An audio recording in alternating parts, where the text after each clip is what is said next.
ang iba't ibang klase ng nangungutang. Number 1, maagap. Ito yung mga klase ng nangungutang na maaga pa lang o hindi pa man nagkakaproblema pero nanghihiram na. Ay Mare, pautang naman oh. Naalala ko kasi may bayarin pa pala ako sa sunod na linggo eh.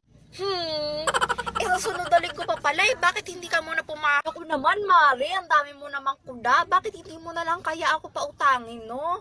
Eh alam mo na nga, nakikita mo na nga ang sobrang dami ko ng problema eh.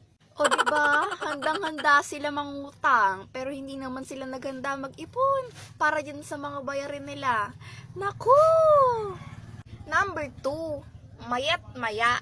Ito naman yung mga klase ng nangungutang na parang wala nang ibang ginawa kundi mangutang. Yung parang ang nasa isip na lang nila is utang, utang, utang.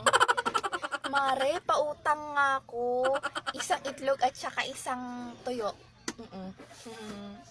Salamat!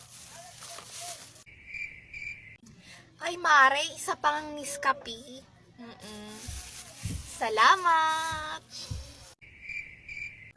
Ay nakalimutan ko, pakuha nga rin pala akong ng bar. Nakakagigil! O diba, yung tipong kakatapos mo lang maglista nung inutang nila, nandyan na naman sila. Pangatlo, promiser.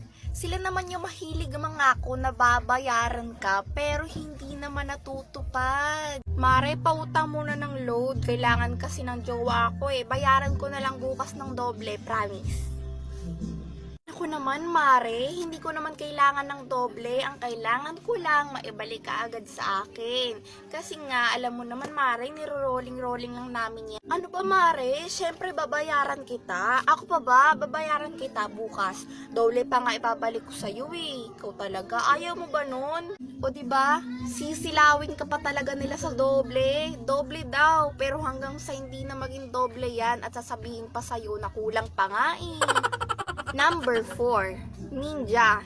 Ito naman yung klase ng mga nangungutang na parang bula.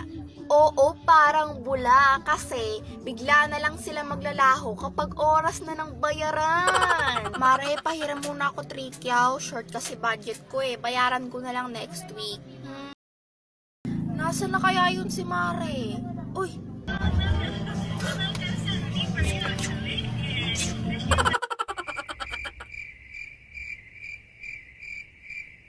O diba? Ang gagaling. Dinaig pa si Crush magpaasa.